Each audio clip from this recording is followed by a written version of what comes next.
से, जहां तेल अवीव में जाफा से तबाही की लेटेस्ट तस्वीरें सामने आई है। इस हमले के बाद हर तरफ बर्बादी दिखी। ईरानी हमले में तेल अवीव की कई इमारतें तबाह हो गई।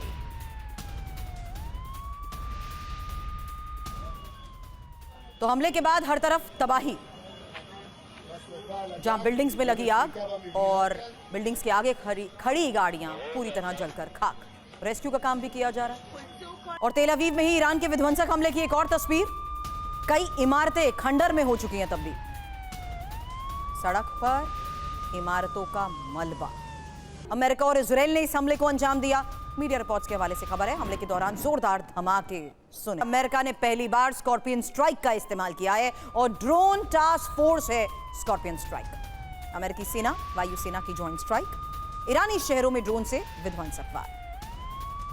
वहीं अमेरिका की स्कॉर्पियन स्ट्राइक की एक इंफॉर्मेशन आपके सामने। किस तरीके के ड्रोन इस्तेमाल, MQ-9 रीपर, MQ-1 प्रेडेटर और कैमकाजी ड्रोन के साथ साथ छोटे सर्विलांस ड्रोन। वहीं ऑपरेशन के चरण को भी समझना जरूरी है, जहां इसका पहला चरण होता है इंटेलिजेंस जुटाना, दूसरा चरण होता है टारगेट फिक्स करना और तीसरा चरण ड्रोन तैनात करना। वहीं चौथा चरण एक साथ हमलों को ये अंजाम देता है। ऑपरेशन में कौन, जहां CIA खुफिया जानकारी और टारगेट का चुनाव करती है, वहीं US डिफेंस डिपार्टमेंट ऑपरेशन को कंट्रोल करते हैं। भारद्वाज सर जरा प्लीज इस पे ऐड ऑन करिएगा। हालांकि US वायुसेना ड्रोन संचालन करती है, लेकिन जिस तरीके से अमेरिका की ये तैयारी है, एक बड़ा सवाल इसमें खड़ा होता है सर कि किस तरीके से अब ईरान पर एयर सुप्रीमेसी के तहत अलग स्तर पर ऑपरेशन को अमेरिका अंजाम दे सकता है।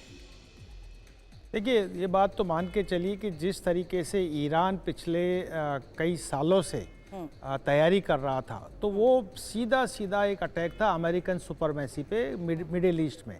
और उसमें कहीं ना कहीं इनडायरेक्टली मैं भी कहूँगा कि चीन का भी इन्वॉल्वमेंट था, कि पूरा बैकिंग चीन का रहता था। अभी इस संकट की घड़ी में चीन पीछे हट गया, ये बात पक्का है, मेडिएशन की बात करी है आज ही उन्होंने जी। आज तो मेडिएशन की बात भी करी है। नहीं, मीडिएशन वो सब यही कर सकते हैं। चीन कभी वैसे लॉजिस्टिक सपोर्ट, मीडिएशन तो सऊदी अरबिया और ईरान के बीच में मीडिएशन चीन करा रहा था।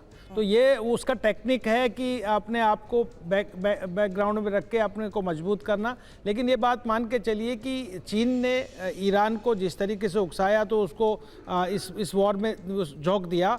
और अमेरिका देखिए एक सुपर पावर है, मिलिट्री पावर है, उसके अपने बेसिस हैं मिडिल ईस्ट में और उसके सपोर्ट है चारों तरफ से। तो ये बात तैयारी काफ़ी समय से चल रही थी। लेकिन अभी भी ये बात मान के चलिए कि अमेरिका ने अमेरिका फर्स्ट की जगह इजराइल फर्स्ट को रखा और इजराइल के माध्यम से पूरा युद्ध लड़ रहा है। और वो निश्चित रूप से, चाहे वो इंटेलिजेंस सर्विसेज हो, चाहे वो आर्म्स टेक्नोलॉजी हो, मिसाइल्स टेक्नोलॉजी हो, इसमें बहुत एडवांस है इजराइल और अमेरिका दोनों। और मुझे नहीं लगता कि कहीं पर ईरान टिक पाएगा, लेकिन एक अच्छा रेसिस्टेंस ईरान दे रहा है। एग्जैक्टली सर, ईरान क्योंकि अच्छा रेसिस्टेंस दे रहा है, किस स्तर पर ईरान ने हमलों को अंजाम दिया वही तस्वीरें हमने दिखाई, और अमेरिका किस प्लानिंग के तहत आगे हमलों को अंजाम देने की योजना बना रहा है, इसी को लेकर हमने किया इवैल्यूएट। आप दोनों ने हमें ज्वाइन किया, उसके लिए शुक्रिया। लेकिन एक और बड़ी खबर है, और ये अमेरिकी सीनेट ट्रंप के ईरान युद्ध को सीमित करने वाला प्रस्ताव पास करने में विफल। जहां अमेरिकी सीनेट में वॉर पावर्स प्रस्ताव गिरा और वॉर पावर्स प्रस्ताव के पक्ष में केवल 47 वोट पड़े, जबकि